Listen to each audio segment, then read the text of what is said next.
Goeiemôre, baie welkom by hierdie opname van ons erediens vir Sondag die 20ste Desember 2020. Ons is by die 4de van ons Adventsondag, die Sondag van Vrede, en daarom steek ek graag nou vir ons die 4de kers van ons Adventskrans aan.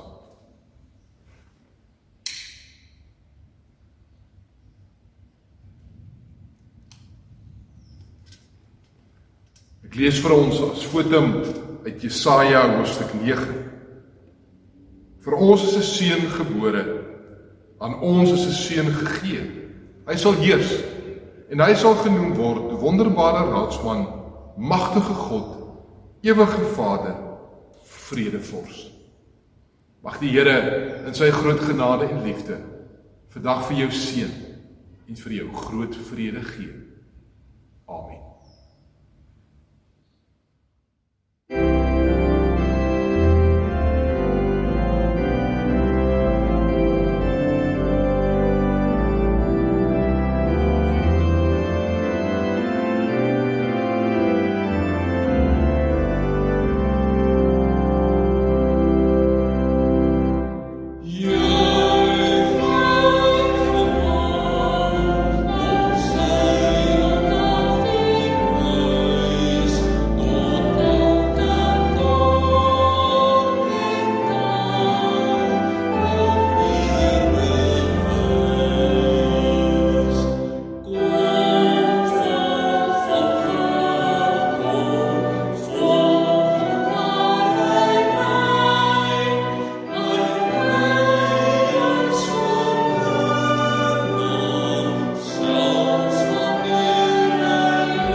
Skriflesing vanoggend kom uit die Lukas Evangelie, Lukas hoofstuk 7. Ek gaan vir ons daar lees van vers 18. Maar voordat ons saam lees, kom ons bid eers saam. Ons Hemelse Here, baie dankie vir hierdie heerlike voorreg om vanoggend so saam te wees. Dankie Here dat ons die bewus kan wees van U getroue teenwoordigheid, elke dag, elke oomblik in ons lewe. Ons is nooit alleen nie, want U is daar. Ja Here, juis in hierdie adventstyd ontdek ons weer die God wat deur die kind in die krib homself volledig met ons as mens kom identifiseer. Wat soos ons ook homself kom onderwerp het aan lyding, aan vreemdelingskap, aan verwerping, ja ook aan die seer, die stikkend van hierdie lewe. En daarom vind ons ook vrede en troos in U woord, wil U dan in hierdie oomblikke vir ons ook om rustig maak. Wil U vrede oor ons laat vloei, en wil U gee dat ons werklik U woord ook nou sal hoor. Dit bid ons in die naam van Jesus, die Prins van Vrede. Amen. Ek lees vir ons uit Lukas hoofstuk 7, Lukas hoofstuk 7 van vers 18. Die volgelinge van Johannes, dit is nou Johannes die Doper, het hom van al die dinge vertel. Hy het toe 2 van sy volgelinge geroep en stuur hulle na die Here toe om te vra, is U die een wat sou kom, of moet ons 'n ander een verwag?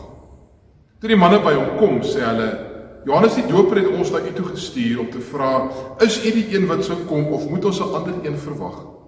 Op daardie oomblik het Jesus juis baie mense gesond gemaak van siektes en kwale en bose geeste, en baie blindes het hy laat sien.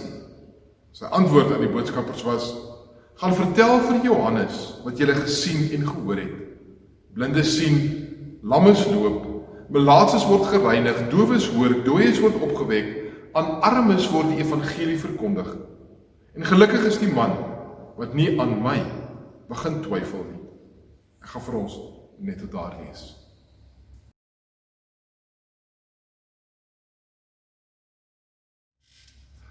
Ons leef in 'n tyd waar ons almal op 'n of ander manier oor 'n klomp goed in die lewe begin wonder. Die onsekerheid wat ons tans beleef, die impak van die COVID-19 pandemie, die politieke onrus, die geweld, die geweldige onsekerheid wat ons nie net in ons eie land, maar ek dink in die hele wêreld beleef, maak dit 'n mens noodwendig begin vra. Mens begin vra hoekom. Mens begin vra, maar waar naartoe is al die dinge op pad? Mens begin selfs vra oor, waar is God in hierdie moment, in hierdie verhaal, in hierdie ontvouing van hierdie stuk geskiedenis? Waar is hy teenwoordig? Waarmee is God in ons wêreld besig? Op 'n dieper vlak, as mense op sosiale media begin lees, dan kom mens agter dat baie mense ook begin twyfel. Dat baie mense begin vra, maar is dit die moeite werd om nog te glo? Is dit die moeite werd om nog aan ons geloof vas te hou? Het ons geloof enige nut? Selfs is daar werklik 'n God? En as daar 'n God is, gee hy werklik vir ons as mens om. As ons hierdie gedeelte wat ons vanoggend in die Lukas Evangelie saam gelees het, met mekaar deel, dan kry ons hier die verhaal van iemand wat ook so geworstel het. Iemand wat ook so geworstel het met hierdie vraag van, maar is God daar en maak Jesus regtig 'n verskil in hierdie wêreld? Ons kry in hierdie gedeelte die worstelvrae van Johannes die Doper. Nou, ons het vir Johannes die Doper leer ken as hierdie kragtige prediker, as hierdie een wat voorspel is om te kom, 'n Elia tipe figuur, wat in hierdie wêreld 'n voorganger moes wees vir Jesus Christus. Ons het hier gelees in die evangelies, hoe Johannes die een was wat by Jesus se doop gesê het, daar is die lam van God, wat die sonde van die wêreld wegneem. Johannes is die een wat vir Jesus uitgewys het, as die een wat gekom het om 'n verskil te maak. Johannes het die hele volk vermaan om hulle self te bekeer en in God te glo. Johannes is die een wat hom teen die geestelike leiers van sy tyd uitgespreek het, selfs teen Herodes uitgespreek het. Dit was juis oor die feit dat hy om teen Herodes en sy misdade uitgespreek het, dat Johannes in die tronk was. Ons lees daarvan in Johannes 3, vers 19 tot 20. Maar toe Herodes die viervors deur hom gestraf is oor Herodias, die vrou van Filippus sy broer, en oor die slegte dinge wat Herodes gedoen het hy by alles nog dit gevoeg, dat Johannes in die tronk opgesluit het. Johannes, op hierdie stadium van hierdie gedeelte in Lukas 7, sit Johannes die Doper in die tronk. Terwille van sy geloof, terwille van sy moed om dit te doen en dit te sê, waartoe God hom geroep het. Maar as jy is hier in die tronk, in hierdie tyd van swaar kry, van vrees, van onsekerheid, wat Johannes ook in sy geloof geskit word. En waar Johannes ook 'n stuk onsekerheid in sy geloof oor Jesus begin beleef. Waar Johannes die vraag begin vra, maar is Jesus die een? Of moet ons 'n ander een verwag? Heel waarskynlik het Johannes gehoop dat Jesus die verskil sou maak. Heel waarskynlik het Johannes ook met hierdie verwagting geleef dat Jesus die bose magte, die bose heersers, die slegte leiers van sy tyd sou kom ontverwerp. Waarskynlik het Johannes gedink dat hy saam met Jesus, omdat hy so 'n belangrike rol gespeel het ook in die wegbereiding vir Jesus, dat Johannes gedink het, maar hy sal saam met Jesus regeer. Hy sal beleef hierdie omwenteling, hierdie revolusie wat Jesus teweeg sou bring. Maar wat beleef Johannes? Hy sit in die tronk en hy vrees vir sy lewe. Ja, ek vermoed dat Johannes se twyfel ook veel dieper gelê het as maar net sy eie omstandighede. Nie net Johannes se omstandighede is benard, maar ook die omstandighede van sy volk is benard. Mense beleef honger, mense beleef swaar kry, mense beleef die korrupsie, die onsekerheid, die vrees, die oorheersing deur die Romeine. Hulle beleef al hierdie slegte goed en dit lyk nie of daar uitkoms kom nie. Hulle beleef soveel valsheid van die Joodse leiers en mense kry swaar en mense leef met min hoop in Johannes die Doper se tyd. Waarskynlik het Johannes verwag dat Jesus die oordeel van God sou kom vel. Dat Jesus die swaar en die vuur in die hemel sou stuur om hierdie wêreld, om die omstandighede te kom verander. Maar niks gebeur hiervan. En Johannes sit met sy twyfel. Jesus, is U die een? Of moet ons 'n ander een verwag? Johannes worstel met hierdie vraag. Hy worstel met hierdie diep vertwyfeling vanuit sy eie en sy eie volk se omstandighede wat hy beleef. En ek dink as ek dit sê, dan hoor ons hierin ook iets van ons eie vertwyfelinge soms en van ons eie vrae. As ons eie nood en die nood van die mense om ons raak sien, dan vra ons, maar waar is God? Is Jesus regtig die een wat 'n verskil sou kom maak in hierdie wêreld? Daarom is Johannes se vraag ernstige vraag. Vraag waarmee ons ook kan identifiseer. En daarom stuur Johannes van sy disippels na Jesus toe. Hy sê vir hulle, gaan kyk. Gaan kyk waarmee Jesus besig is en gaan hoor by hom. Kry vir ons 'n antwoord op hierdie moeilike vraag. Die verrassende is egter dat wanneer Johannes se disippels by Jesus kom, dan antwoord hy hulle nie direk met 'n ja of 'n nee nie. Jesus haal vir hulle uit die Ou Testament aan. Jesus haal vir hulle aan en hy sê vir hulle, ons lees daarvan in vers 22-23, gaan vertel aan Johannes wat julle gesien en gehoor het. Blindes sien weer, krepeles loop, malaatses word gereinig, dowes hoor, dooies word opgewek, aan armes word die evangelie verkondig. En gelukkig is die man wat aan my nie begin twyfel. Die 2020 vertaling lees, gelukkig is elkeen wat nie aan my aanstoot neem nie. Dit wat Jesus hier vir Johannes sy disippels doen, om vir Johannes te gaan sê, is alles wat Jesus self gedoen het. Maar al hierdie wonderwerke is 'n vervulling van die Ou Testament. As mens gedeeltes lees soos Jesaja 35 vers 5 en 6 en Jesaja 61 vers 1, waar juis hierdie dinge oor die Messias voorspel is, dan sê Jesus eintlik daarmee vir Johannes op 'n indirekte manier, ja Johannes, dit is ek. Ek is die een, ek is die Messias, ek is die een wat gekom het. Maar jy moet leer om fyn te kyk. Leer om fyn te kyk hoe Jesus die vervulling is van God se belofte. En dit moet Johannes uiteindelik hoor. Jesus se bediening en sy koningskap is anders as dit wat die Jode en Johannes dalk verwag het gaan kom. Jesus se bediening is 'n ander koningskap. Johannes word juis deur Jesus gewaarsku om nie vas te hou en vas te val en vasgevang te word in menslike of aardse verwagtinge oor hom nie. So deur die hele Bybel herinner Jesus vir Johannes dat ons nie vir God in mensgemaakte boksies moet weer vasvang nie. Dat ons nie vir God moet weer vasvat in ons eie denke of ons eie verwagtinge of ons eie idees van wie hy moet wees en hoe hy moet red en hoe hy in hierdie wêreld moet werk nie. Ja, selfs hoe God se oordeel in hierdie wêreld moet kom nie. Ons begin verstaan dat God die gans ander, die soewereine God is, wat in hierdie wêreld werk soos hy wil.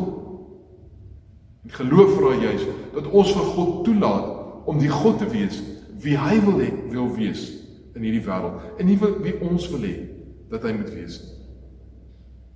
En Jesus, hy doen juist dit wat sy hemelse Vader hom voorgestuur het. Hy kom vestig God se koninkryk, nie 'n aardse koninkryk. Jesus kom om God te verteenwoordig, nie om aan menslike verwagtinge gestalte te gee. Jesus kom aarde toe om God se koninkryk te kom vestig. In hierdie koninkryk waar Jesus die koning is daar hoop vir die armes, vir die blindes, vir die kreupeles, vir die wat nie hoop het nie, vir die magteloses, vir die verdruktes, bring hy hoop. Dis 'n koninkryk waar mense weer leer om God te vertrou, eerder as om te hoop op hulle eie mensgemaakte sisteme en denkwyses en valse hoop en verwagtinge en drome. Wat Jesus veral kom doen, en dis waarom Jesus gekom het en waaroor sy hele bediening en sy roeping op aarde gegaan het. Dit gaan oor die verlossing van verlore sondaars. Dit gaan oor my en jou verlossing wat Jesus mens geword het. Die oordeel, die ewige oordeel sal later kom. Dis nie vir nou nie. Vir nou moet ons hoor God se genade, God se hart, God se liefdeshart vir die mense nood, vir die wêreld wat magteloos en hulpeloos en ja, hooploos voortgaan. Nou moet Johannes en ons eers leer om met genade en met verwagting te leef. En met die woorde van vers 23 is dan juist vir ons 'n liefdevolle vermaaning. Gelukkig is die een wat nie aan Jesus aanstoot neem nie. Die Jesus van die skrif, die Jesus van die Bybel, die Jesus soos God hom aan ons kom openbaar. Johannes sê Jesus, ek kom vervul my roeping op aarde. Ek kom as die verlosser, die Messias, wie my Vader gesê het, ek moet wees. Die ander goed kom later. Maar vir nou is hierdie Jesus, die verlosser, die redder van die wêreld. Moenie soos die ander ywerige politiese Jode in my aanstoot neem, omdat ek nie inpas by julle denkraamwerke nie. Maar glo in my, ontvang my, soos wat ek is. In hierdie adventstyd moet ons juis iets hierin verstaan, wanneer ons na die kind in die krib in Bethlehem kyk. Ontvang God, soos wat hy na ons kom, in sagtheid, in genade, in liefde, om te kom red, om die verhouding met God te kom herstel, om daardie hoop en daardie lewe vir ons te kom bring. Ek dink ons moet nie te hard wees op Johannes nie. Ons moet nie te hard wees op sy vertwyfeling en sy vrae nie. Want dis maar baie keer ook ons vrae en ons vertwyfelings. As my lewe nie gaan oor wat ek wil hê, of hoe my drome moet waar word nie, dan raak ons baie keer ongelukkig en kwaad vir die Here. As ek siek word, of geliefdes aan die dood afstaan, of as daar teleurstelling is, as my omstandighede anders is as die van voorspoed, wat ek sou wou hê, dan moet ek nie begin twyfel nie. Ek moet oppas, dat ek nie die een verlaat, in my soeke, na antwoorde op verkeerde plekke en in verkeerde gedagtes nie. Baie begin die kerk verlaat. Baie begin God verwerp. Baie begin twyfel in Jesus as die verlosser. Omdat hulle vanuit hulle eie omstandighede kyk na Christus. Eerder as om te sien vir wie hy werklik is. Want die tye het verander. Ons tye het verander. Soos wat Johannes se omstandighede verander het en in die tronk beland het, so verander ons omstandighede ook. Ons moet dit erken. Maar ons moet waak daarteen. Dat ons omstandighede, dat mense, die tydsgees, mense se woorde, mense se optredes, nie ons geloof begin bepaal nie. Ons moet toesien dat genade en liefde van die Here my lewensrigting bepaal. Maar nie oor hoe goed dit of hoe sleg dit met my gaan nie.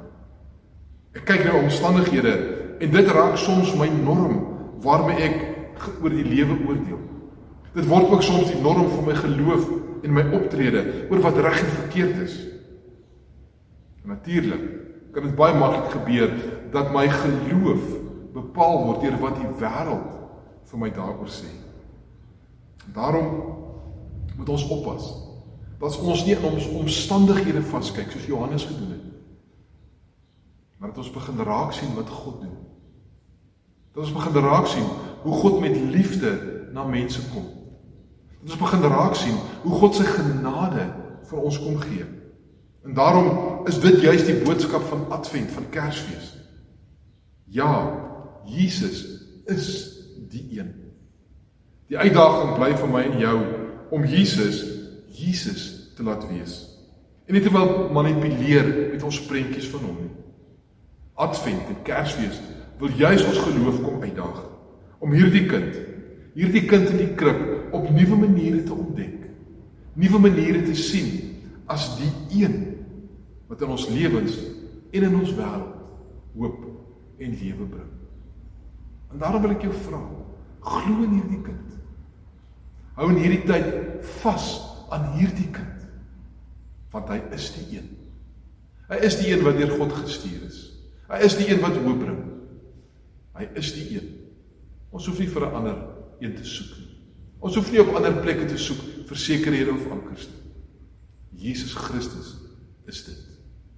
Hy is God se antwoord op die nood en die onsekerheid en die seer in die stukke van hierdie wêreld. Mag jy in hierdie adventstyd dit ontdek. Jesus is die een. Amen.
Kom ons bid saam.